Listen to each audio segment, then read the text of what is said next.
નમસ્કાર, playground the sports શોમાં હું મયુરી આપ સૌનું સ્વાગત કરું છું અને આજે કાર્યક્રમમાં વાત ટીમ ઇન્ડિયાની નવી ઉડાન વિશે. નવા કોચ ગૌતમ ગંભીરે હવે ટીમ ઇન્ડિયાના માર્ગદર્શક તરીકેની ધુરા સંભાળી લીધી છે. ટીમ ઇન્ડિયાનું મિશન શ્રીલંકા હવે શરૂ થઈ ચૂક્યું છે. તો સૌથી પહેલા તો વાત કરીશું કે ચેરમેન સિલેક્શન કમિટી અને હેડ કોચ દ્વારા જે એક પત્રકાર પરિષદ યોજવામાં આવી હતી, કેવા પ્રકારની મહત્વની વાતો થઈ હતી આ પત્રકાર પરિષદમાં, કેવા પ્રકારના સંકેતો મળ્યા કે હવે આપણી જે ટીમ ઇન્ડિયા છે તેનું પોટેન્શિયલ હવે કઈ દિશામાં જઈ રહ્યું છે, તેના વિશે મહત્વની વાતો. સાથે સાથે હવેની ટુર્નામેન્ટ્સમાં રવિન્દ્ર જાડેજા, કોહલી છે, રોહિત છે, ભલે નિવૃત્તિની જાહેરાત તો કરી દીધી હતી, પરંતુ તેમ છતાં હજુ પણ અમુક ભૂમિકાઓમાં જોવા મળશે. કેવા પ્રકારની એ ભૂમિકાઓ રહેવાની છે તેના વિશે પણ વાત. તો પરિવર્તનના પવનો જે રીતે ટીમ ઇન્ડિયાની અંદર ફૂંકાઈ રહ્યા છે તેમાં કોને કેટલો ફાયદો થવાનો છે, શું હશે આખરે ટીમ ઇન્ડિયાનું આગામી ભવિષ્ય, તેના વિશે જાણીશું. અને આ ચર્ચા કરવા માટે મારી સાથે જોડાયા છે સ્પોર્ટ્સ એક્સપર્ટ અશોક મિસ્ત્રી. અશોકભાઈ, સ્વાગત છે આપનું કાર્યક્રમમાં. Thank you so much. તો ચર્ચા શરૂ કરતા પહેલા જોઈ લઈશું એક ખાસ અહેવાલ. પૂર્વ ભારતીય ખેલાડી ગૌતમ ગંભીરે હવે ભારતની કોચિંગની ધુરા સંભાળી લીધી છે અને શ્રીલંકાના પ્રવાસ માટે પસંદ કરાયેલ ટીમ એ ભારતીય ક્રિકેટના ભવિષ્ય તરફ સકારાત્મક સંકેત ગણી શકાય. પસંદગી સમિતિના અધ્યક્ષ અજીત આગરકર અને ભારતીય કોચ ગૌતમ ગંભીરે તાજેતરમાં કરેલી પત્રકાર પરિષદમાં ભારતના ભવ્ય ભૂતકાળની ગરિમા અને ભવિષ્યના સોનેરી સપનાને સાકાર કરવામાં મદદરૂપ થાય તેવા સંકેતો આપવામાં આ બંને ક્રિકેટ ધુરંધરો સફળ રહ્યા તેમ કહી શકાય. પરિવર્તન સંસારનો નિયમ છે તેનો પણ તેમણે ઉલ્લેખ કર્યો. બે ત્રણ વાત ઉડીને આંખે વળગે છે.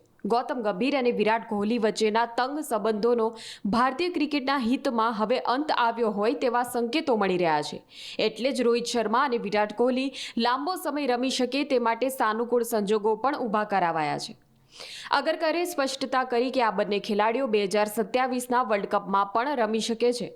સ્વાભાવિક છે, ફિટનેસ તો પડકાર તો બંને ખેલાડીઓ સામે આવવાનો જ. T20 વર્લ્ડ કપની જીતને ભૂલી જઈને લોકો હવે રોહિત અને વિરાટ પર ટીકા કરવામાં ધ્યાન કેન્દ્રિત કરશે. રવિન્દ્ર જાડેજાને ટેસ્ટ ક્રિકેટમાં જ સીમિત કરી દીધો તો સૂર્યકુમારને T20નો ખજાનો સોંપી દીધો. ટેસ્ટ અને વન ડેમાં રોહિત, વિરાટ પોતાનું ધ્યાન કેન્દ્રિત કરી શકશે તે પણ જણાવાયું. ટૂંકમાં પરિવર્તનનો પવન ફૂંકાયો તો છે જ, પણ તેના સપાટામાં કોઈ આવી ન જાય તે જોવું રહ્યું. તેમાં હાર્દિક પંડ્યા જેવા ખેલાડીઓનો પણ સમાવેશ થાય છે. તેની ફિટનેસ વિશે બહુ સ્પષ્ટ કહેવામાં આવ્યું છે કે વર્કલોડના નામે રજા તો નહીં મળે. શાળા અને પ્રિન્સિપાલ બંને કડક હોય એ પરિણામો પર કેટલી અસર કરે તે સમય બતાવશે, પણ હવે બોસ તો ગંભીર જ છે તે સાબિત થઈ ગયું.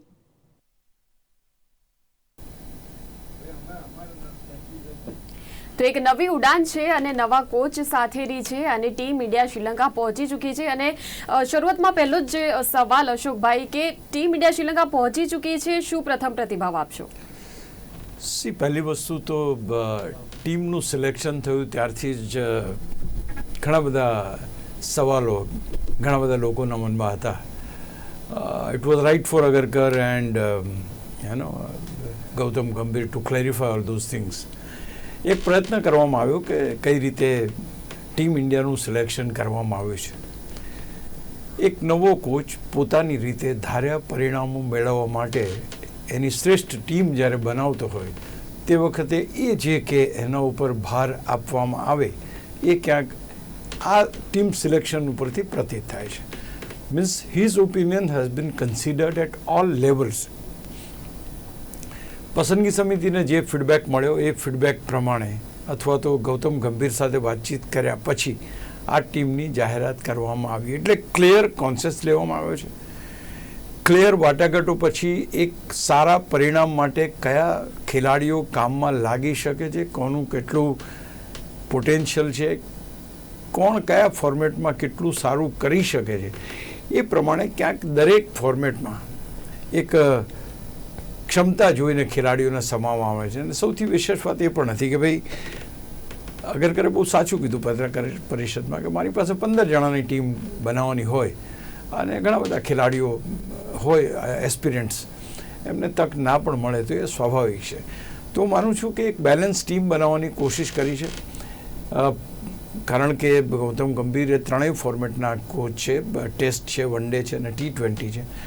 એમની પાસે જે અવેલેબલ રિસોર્સિસ છે અથવા તો અવેલેબલ એક રીચ ટેલેન્ટ છે, તો એ ટેલેન્ટને કયા ફોર્મેટમાં કેટલું અને ક્યારે ઉપયોગ કરવો, આઈ થિંક એ સારી રીતે એ જાણે પણ છે અને એક્સપ્રેસ પણ કર્યું છે. એટલે હું માનું છું કે એક નવી ટીમ, એની પાસે એક બાજુ પરિણામો મૂકવામાં આવે છે કે BCCI કહ્યું છે કે વી વોન્ટ ધીસ, તે વખતે એમણે કહ્યું કે ભાઈ આઈ વોન્ટ ધીસ. તો હું માનું છું કે એ બંનેની સાથે ચર્ચા વિચારણા થયા પછી અથવા તો સંમતિ થયા પછી એક એવી ટીમ લઈને ગયા છે કે હવે ગૌતમ ગંભીરને કોઈ કારણ નહીં મળે કે સારું પરફોર્મ કેમ નથી કર્યું, તો then he will be responsible. Of course ખેલાડીનું રિસ્પોન્સિબિલિટી પણ છે જ. એટલે ક્યાંક પોતાની રીતની ટીમ છે અને હોવી પણ જોઈએ. એના પસંદગીના ખેલાડીઓ છે અને એ ખેલાડીઓ સૌથી શ્રેષ્ઠ કામ કરે એવો એક પ્રયાસ કરવામાં આવ્યો છે એવું ઉપર છેલ્લું આપણને લાગી રહ્યું છે. ઓફકોર્સ એ તો ભવિષ્ય બતાવશે કે હાઉ ફાર ઇટ ગોઝ અને કેટલું સારું એ થઈ શકે છે. પણ અત્યારના તબક્કે એમ લાગે છે કે હા, એને જોઈતી વસ્તુ આપવામાં આવી છે. બીજી બાજુ ત્રાજવામાં પરિણામો મૂકવામાં આવ્યા છે કે અમારે આ જોઈએ છે, આ ખેલાડીઓ છે. બિલકુલ. અને તાજેતરમાં જે પત્રકાર પરિષદ થઈ હતી, સિલેક્શન કમિટી ચેરમેન અને હેડ કોચ બંને મળીને કરી હતી, તો શું તેના હાઇલાઇટ્સ, શું એવી મહત્વની વાતો થઈ આ પત્રકાર પરિષદમાં? મહત્વની વાતો એવી છે કે જ્યારે કોઈ ખેલાડીને તમે પડતો મૂકો છો તો એક સ્વાભાવિક રીતે એનો પરફોર્મન્સ જોવામાં આવે અથવા તો એની ક્ષમતા જોવામાં આવે, કેટલું લાંબુ એ રમી શકે છે જોવામાં આવે. તો આ બધા પરિબળોને કારણે એક અસંતોષ જેવું વાતાવરણ ઊભું થાય. કારણ કે તમે એક ખેલાડી ધારો કે કોઈ કારણસર ભારતીય ટીમમાં સારું રમતો હોય છતાં તમે એને પડતો મૂક્યો હોય, તો મીન્સ કે he was not been selected because of injury અથવા તો કોઈ કારણસર. એની જગ્યાએ આવેલો માણસ ગમે તેટલું સારું પ્રદર્શન કરે તો જ્યારે પહેલો ખેલાડી પાછો આવે તો એને એનું સ્થાન તો પાછું આપવું જોઈએ. I think that funda has been applied over here. એટલે પહેલી વસ્તુ એ લાગી. બીજી વસ્તુ એ લાગી કે ભાઈ સિનિયર પ્લેયર્સનો ક્યારે કેવી રીતે ઉપયોગ કરવો અથવા તો કેટલો લાંબો ઉપયોગ થઈ શકે છે. તમે એમ સમજી શકો છો કે વૈશ્વિક રીતે દિગ્ગજ ખેલાડીઓ છે આપણી પાસે. રોહિત શર્મા અને વિરાટ કોહલી ટ્રેઝર છે. It's a treasure for India. હવે તમારી પાસે બહુ જ મહત્ત્વની ટુર્નામેન્ટ્સ જ્યારે આવી હોય તો આ ખેલાડીઓનો ઉપયોગ કઈ રીતે કરવો, કઈ રીતે રવિન્દ્ર જાડેજાનો ઉપયોગ કરવો, તો આ બધી જ વસ્તુને ક્યાંક એમાં છણાવટ કરવામાં આવી છે. અને ક્યાંક એવું પ્રતીત તો ચોક્કસ થાય છે કે એમ લાગે કે આ ખેલાડીઓને થોડોક અન્યાય થયો છે. ધારો કે આપણે રવિન્દ્ર જાડેજાની વાત કરીએ, પણ તે પછી એના જે તર્કો આપવામાં આવે તર્ક ઉપર પણ ક્યાંક વિશ્વાસ કરવો પડે કે ભાઈ અમારે like Jasprit Bumrah has been rested, તો એને રેસ્ટ કેમ આપવામાં આવે કે એક એવો જબરજસ્ત ખેલાડી છે કે એવો ખેલાડી આખી વિશ્વમાં ક્યારેય આવા ખેલાડીઓ પાકતા નથી, તો એનું પ્રિઝર્વ કરવા પડે છે એમને. તો એ રીતના એને કરવો. એ પ્રમાણે રવિન્દ્ર જાડેજા માટે તો હું માનું છું કે આ પત્રકાર પરિષદમાં જે કોઈ સ્વાભાવિક છે કે કોઈ પણ ગમે તેટલું સારું કામ કરે, પત્રકારોની સામે જ્યારે આવે તો પત્રકારો એમાંથી કંઈક ને કંઈક તો વસ્તુ એવી કાઢે જ કે જેમાં ખરેખર એનો જવાબ આપતા એ થાય. તો I think it is a good decision of BCCI to go and have a press conference straight અવે. ઓકે, આ અમે ટીમ સિલેક્ટ કરી છે, બોલો શું કહેવું તમારું. તો માનું છું કે એક સારો પ્રયાસ છે ને દરેક ખેલાડીઓને પડતા મૂક્યા છે એને પણ જસ્ટિફાય કરવામાં આવે છે, નથી જે રમી રહ્યા છે એને પણ જસ્ટિફાય કરવામાં આવે છે, કોઈને કેપ્ટનશીપ નથી આપી તો એને પણ જસ્ટિફાય કરવામાં આવે છે, જેને આપી છે તો એ પણ જસ્ટિફાય કરવામાં આવે. તો હું માનું છું કે એક પત્રકાર પરિષદમાં બધા સવાલોનો જવાબ આપવામાં આવે છે કે ભાઈ ઓકે, અમે જે ખેલાડીઓને પિક કર્યા છે એ ખેલાડી આ કારણ માટે, આ કારણોથી they are the most suitable people available in the lot. તો એ ક્યાંક પ્રયત્ન કરવામાં આવ્યો છે. અને રવિન્દ્ર જાડેજાની જો આપણે વાત કરીએ તો એક દિગ્ગજ ખેલાડી છે. T20માંથી તો નિવૃત્તિ, પણ આ જે નિવૃત્તિનું જે કારણ હતું એ જ વન ડે ટીમમાં તેને ન સમાવવાનું કારણ બની ગયું એમ કહી શકીએ? બહુ મહત્ત્વની વાત છે. કારણ કે તમે જ્યારે એક ફોર્મેટમાંથી ગૌતમ ગંભીરે પણ બહુ સીધું જ કહ્યું કે ભાઈ અમારે એવા ખેલાડીઓ જોઈએ છે કે ત્રણેય ફોર્મેટમાં રમતા હોય. ધર ઇઝ નો પ્રોબ્લેમ, ત્રણમાં રમતા હોય તો અમને વાંધો નથી. હવે જ્યારે તમે સાઇડ આઉટ કરો છો, તમે એમ કહો છો કે T20માંથી મેં નિવૃત્તિ લીધી છે, તો એનો અર્થ એ થયો કે તમારી ફિટનેસ, તમારી ઉંમર, તમારા રિફ્લેક્સિસ, તમારો attitude is not for short format.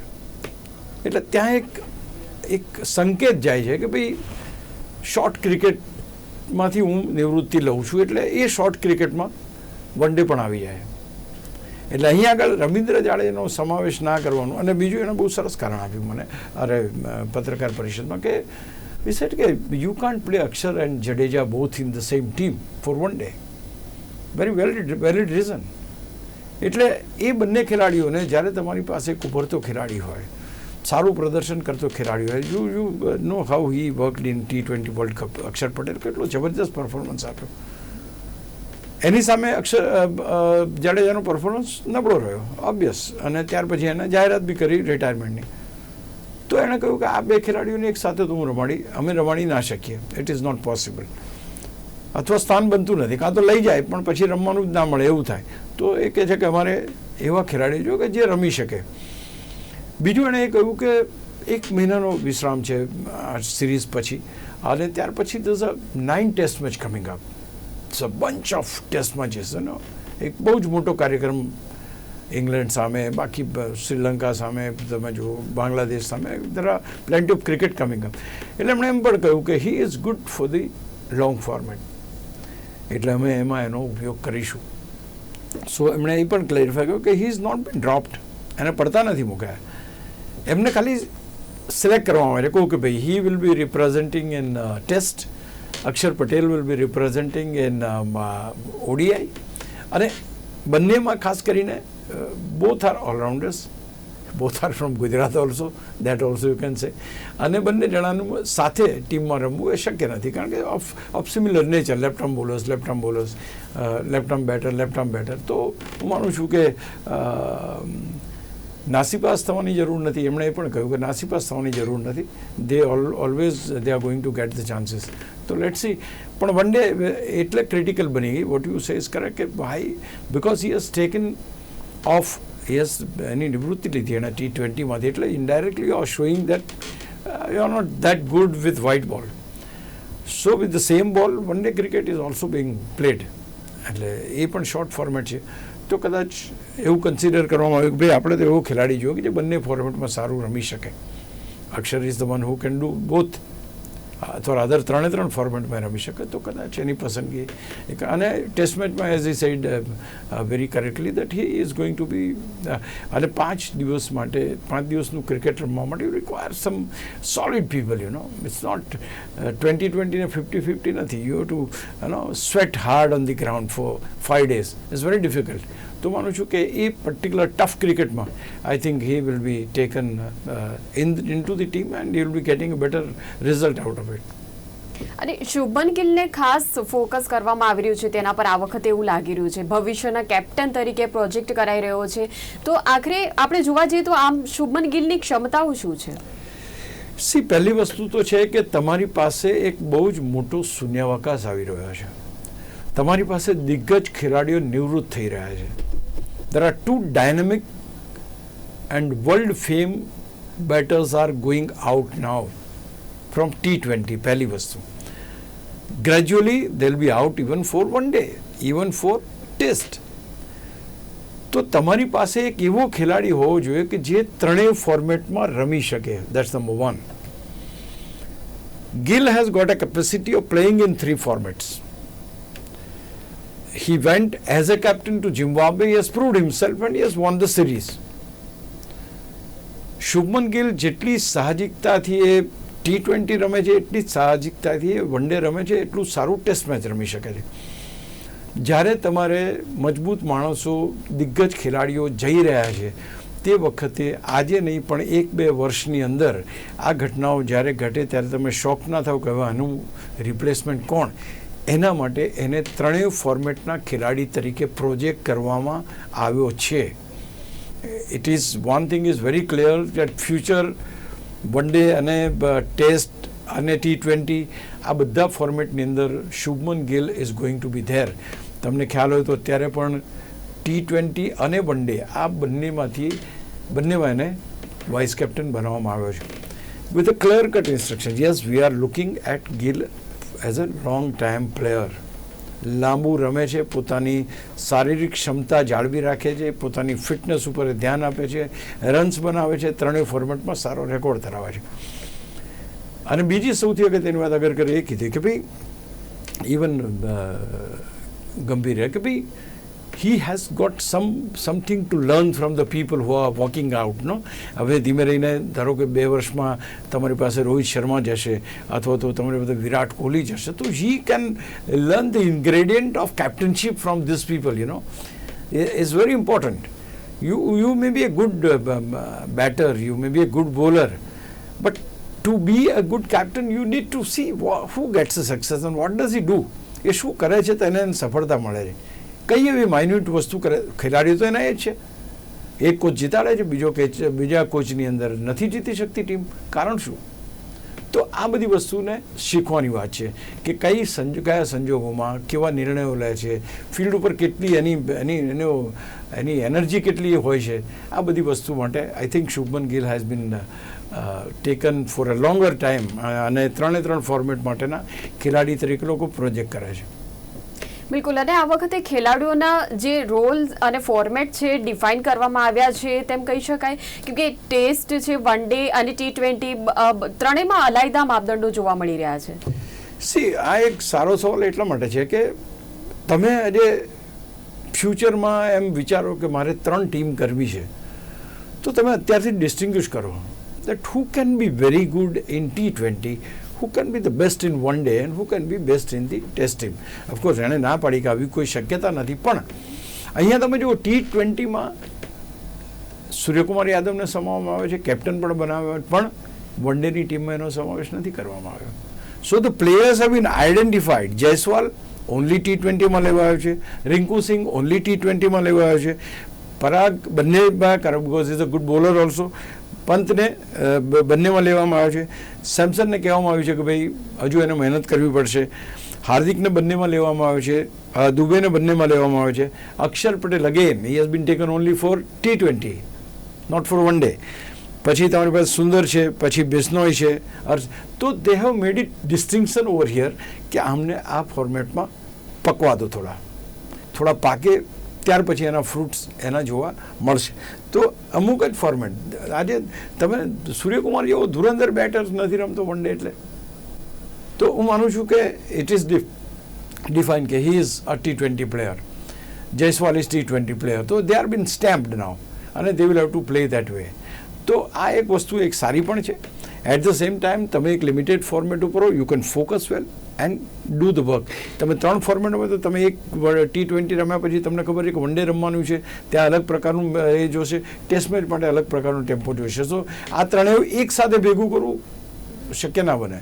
તો હું માનું છું કે આના માટે દે હેવ ડિફાઇન્ડ કે okay this will play it one day, this people will play. કારણ કે એવું છે વન ડે અને T20, વન ડે અને ટેસ્ટમાં તો હજુ આપણી પાસે વિરાટ કોહલી ને રોહિત શર્મા છે, એટલે we don't need anybody, you know, એટલું બી દોડાદોડી કરવાની જરૂર નથી, we have got a time. પણ અહીંયા આગળ T20ની અંદર, કારણ કે T20માં 3 સ્થાન ખાલી થયા, એ 3 સ્થાન ભરવા માટે આ બધી જે કવાયત છે એ કરવામાં આવી રહી. Yes, they are been defined, their role is very clear. They said કે nothing doing, if you are fit you are supposed to play, that's it. તમે એમ ના કહી શકો કે ચાલો 2 વન ડેમાં હું રેસ્ટ લેવા માગું છું. એ said it is not possible, તમારે રમવું તો પડશે જ. So this is something, you know, demanding captain. We have discuss some days back demanding captain. No this is called demand. Okay, nothing doing ભાઈ, તમે ફિટ છો, રમો. T20ની વાત અલગ છે, તમે વન ડે ટેસ્ટ તમે તમારી રીતે નક્કી નહીં કરી શકો કે હું આ ટેસ્ટ મેચ નહીં રમું કે આ વન ડે નહીં રમું. જી બિલકુલ. તો કોહલી અને રોહિતની જવાબદારી પણ વધી ગઈ છે એમ કહી શકાય, કેમ કે જે પ્રકારે તમે કહ્યું કે તમે ફિટ છો તો તમારે રમવું પડશે, તો આ જ કારણના લીધે પછી હવે 2027 સુધી તેમને પ્રોજેક્ટ કરાયા છે ખેલાડી તરીકે. સી, તમે ઓપ્શન ના આપો તો it is the, you know, all the burden is there on the player. કારણ કે તમે એમ કહો કે ના રમવું જ પડશે ભાઈ, અમે તમને, દે વેર બીન રેસ્ટેડ, એ લોકોને રેસ્ટ જ આપવામાં આવ્યો હતો. ગૌતમ ગંભીરે કહ્યું કે નહીં, મારે તો મારા ખેલાડીઓ જોઈશે ટીમમાં. They have been brought back. It means he demands.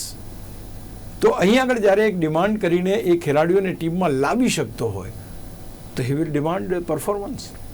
ટીમમાં આવશે તો પરફોર્મન્સ માગશે. અને સૌથી મહત્ત્વની વાત એ છે, you are playing in 2 formats. બંનેમાં તમે વર્લ્ડ ક્લાસ બેટર છો એની ના નહીં, પણ સાથે સાથે તમારી ફિટનેસ પણ એટલી જ મહત્ત્વની છે. તમે જો થોડા ઘણા બી અનફિટ હશો તો ધીસ નો વે. એટલે અહીંયા આગળ એને બહુ સરસ કહ્યું છે કે they can be utilise till 2027 World Cup, there's no doubt about it. They are world class players, provided they are fit. એટલે બીજો જે ક્લોઝ મૂક્યો, that says everything. When you're growing, when your age is growing, your reflexes are going little slow. એ વખતે તમે શેનાથી રમો? તો તમારા અનુભવથી રમો, તમારા પરફેક્શનથી રમો, તમારી પાસે જે શોર્ટ છે તમારા અનુભવથી રમો તમે. બટ ઇસ નહીં, અનુભવથી રમવાનું નહીં. તમારે તો અત્યારની જે ફિટનેસ તમે જાળવી રાખો, બધી જ મેચો રમો, બધી ટેસ્ટ રમો, બધા જે કંઈ તમને જ્યારે તક મળે ત્યારે. નાવ હવે એમની પાસે T20 તો છે નહીં, એટલે આ બંનેમાં કે સતત રમવું પડશે. Yes, it is going to be very difficult કે આજે તમે 9 ટેસ્ટ મેચ રમવા મેદાન ઉપર ઉતરવાના છો, તો એ 9 ટેસ્ટ મેચમાં કોઈ ઇન્જરી થાય તમારી, કે તમે સારું પરફોર્મ ના કરી શકો, તો ઓલ ધોઝ, એટલે એ રિસ્પોન્સિબિલિટી આ ખેલાડીઓની વધી છે. ઓન ધ કોન્ટ્રી ઘણા બધા કહેતા હતા કે વિરાટ કોહલીને ગૌતમ બહુ લડ્યા છે મેદાન ઉપર, બહુ જ ખરાબ પરિસ્થિતિ હતી.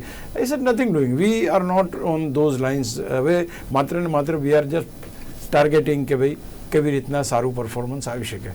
તો સારા પરફોર્મન્સમાં આ વસ્તુ ડિમાન્ડિંગ થશે. હવે તમે સતત રમો છો, you are likely two gate injured, તો ઓટોમેટિક તમે 2027 સુધી ના રમી શકો. સો એ જવાબદારી આપવામાં આવી છે. સારો પરફોર્મન્સ માગવામાં આવે છે, અને તમે મનમાની નહીં કરો એ પણ કહેવામાં આવ્યું છે. So yes, pressure is there on Rohit and Virat.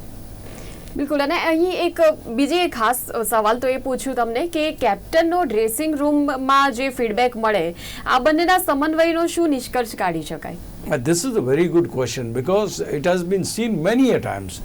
You know, captain is arrogant, he is not meeting, he is keeping his doors closed. A lot of things are there. Mahendra Singh Dhoni એવા કેપ્ટન હતા કે 24 કલાક એમના દરવાજા ખુલ્લા જ હોય જ્યારે બને. હી ડઝન્ટ યુઝ મોબાઈલ, તો એટલે તમે ક્યારે બી હો તો he is available for you. તો everybody is not like that. અમુક ને કેપ્ટન તરીકે નહીં જોઈએ. Is it nothing doing. Captain is representing players. એ પ્લેયર્સને પૂછવામાં આવશે કે તમે આ કેપ્ટનથી ખુશ છો કે નહીં. Feedback will be taken from the dressing room. Gautam ગંભીરે બહુ સરસ વાત કરી. ઇઝ ઇટ કે we want happy dressing rooms. Happy dressing rooms માટે દરેકને પ્રયત્નો કરવા પડશે, ઇન્ક્લુડિંગ કેપ્ટન. સહેજ પણ એમ લાગશે કે ભાઈ પ્લેયર્સ ખુશ નથી કેપ્ટનથી, I think we will take that feedback and do the necessary. એટલે એનો અર્થ એ થયો કે કેપ્ટનને કેપ્ટન બની રહેવા માટે ટીમના દરેક ખેલાડીઓ સાથે સારા સંબંધો રાખવા પડશે, સારી રીતે રહેવું પડશે, અને એમને માર્ગદર્શન એ રીતનું આપવું પડશે. તો આ વસ્તુ બહુ જ મહત્ત્વની જે આખી એનો નિષ્કર્ષ છે આ છે કે captains will not be selected directly, it will be selected from the તમે ફીડબેક કેવો આપો છો કે ભાઈ 2 જણા તમારી પાસે છે. અચ્છા, બહુ સરસ વાત કરી એણે કે ભાઈ સૂર્યકુમાર યાદવ અને હાર્દિક પંડ્યા કેમ નહીં? તો એમણે કહ્યું કે ફીડબેક અમને મળ્યો હતો કે Surya is better captain than Hardik Pandya. So this is one thing immediate, otherwise he was the captain. અને આગળની ટૂરમાં હાર્દિક પંડ્યા વોઝ કેપ્ટન. અને second important phase with set, Suryakumar is available for all the matches. Hardik Pandya is not available for all the matches. એનું ક્યાંક ને ક્યાંક એને ફિટનેસનો problem હોય છે. એ પોતે એમ કે હું ભાઈ આ 2 મેચો નહીં રમું, he become selective. So all those things are not required. We wanted a captain who is every time available for cricket, અને he is ready to play cricket. તમે જે મેચો ચાલતી હોય ત્યારે તો it's like a job, you have to perform, that's it. તો હું માનું છું કે એમાં કેપ્ટન તરીકેની જવાબદારીમાં કદાચ એ વસ્તુ એમણે જોઈ છે કે ભાઈ એક. અને બીજું સૌથી મહત્ત્વની વાત એ છે, again Hardik Pandya is player four all the formats. This a very big thing. હવે કોન્સન્ટ્રેશન T20 ઉપર તમારે કરવું છે, તો તમે ડેફિનેટ વાત છે કે T20ને પ્રાધાન્ય ના આપો. કદાચ એમ કે ભાઈ ટેસ્ટ મેચ માટે છે તો ચલો એનર્જી બચાવીને રાખો. It's we have a player, T20નો જ પ્લેયર છે, એનો જ ખેલાડી, એના માટે જ રાખ્યો છે, 24 કલાક અવેલેબલ છે, કારણ કે એને બીજું કોઈ ક્રિકેટ રમવાનું નથી. That is why Suryakumar Yadav has been selected. બિલકુલ. તો પરિવર્તન સંસારનો નિયમ છે, અને જે પ્રકારે પરિવર્તનના પવનો ફૂંકાઈ રહ્યા છે તેના વિશેની આજની રસપ્રદ ચર્ચા. અને અશોકભાઈ, આપ જોડાયા એ બદલ આપનો આભાર. Thank you. તો બંને ક્રિકેટના ધુરંધરોએ પત્રકાર પરિષદમાં ઘણી ખાસ વાત કરી. આપણે આશા રાખીએ કે હવે જે પરિવર્તનના પવનો ફૂંકાયા છે એ તો સકારાત્મક દિશામાં જ જાય, અને આગળ જતા તમામ ટુર્નામેન્ટ્સમાં ટીમ ઇન્ડિયા સતત પ્રગતિ કરતી જ આપણને જોવા મળે. તો આજની ચર્ચામાં આટલું જ. આવતીકાલે ફરી મળીશું. ત્યાં સુધી આપ જોતા રહો ગુજરાત ન્યૂઝ સત્યની સાથે. નમસ્કાર.